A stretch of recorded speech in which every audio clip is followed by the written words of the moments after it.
A high school vice principal is accused of having sex with students. 45-year-old high school vice principal Erin Henton from Riverside County, California, has been arrested on suspicion of having sex with 3 of her teenage students.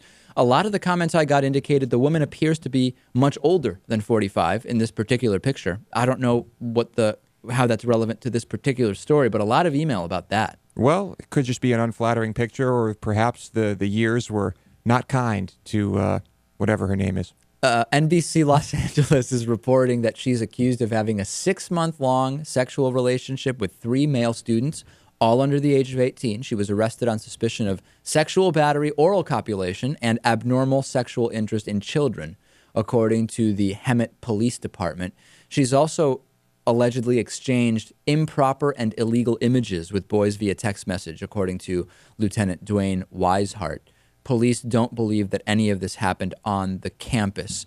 I think the main thing here is how these stories are viewed differently when it is a woman teacher with male students and a male teacher with female students. If you just Google the story and look at a lot of the comments on this story compared to one where it is a male teacher, we've covered many of those, there is some kind of sometimes unstated and sometimes pretty explicitly stated implication that or idea that this is much less bad when it's a female teacher because, hey, it's every kid's fantasy to have sex with the teacher, right? Every boy's fantasy to have sex with the teacher, although I believe it's a horrible double standard, and the effect that it has on the kids, I don't think is different. Yeah, there's a South Park episode that deals with that where one of the kids goes to report one of these, sexual relationships that's going on, and the cops are just like, you mean this teacher from here, hooking up with a young guy?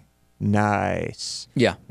They just, that exists, but significant the law, double standard. The law is the law, and you can't make exceptions. But beyond the law, Natan, the idea that it wouldn't be damaging to boys, whereas to women, to young girls, it's, they've been violated, but the boys are just having a good time.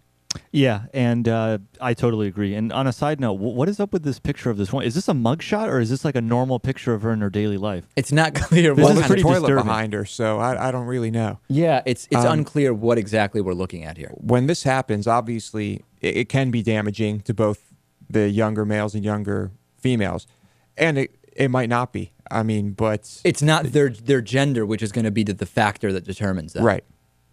But regardless, you have to go along with what the statute of the law says. Of course. We've talked about, does that need to change? We've said, do you need to lower the age? Are there certain areas where you could, bend the rules or let someone off easy in situations like this? And a lot of these are one-on-one cases, but the idea that they should be split amongst the gender of the victim is absurd. Absurd. Yeah. Facebook.com/David Pakman Show. We're closing in on 20,000 likes. We're really getting close, Lewis. I think it's going to happen pretty soon.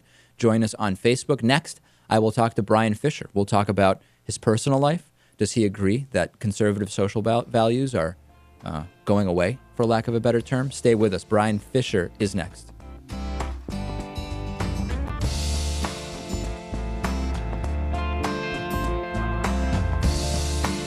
The David Pakman Show at davidpakman.com.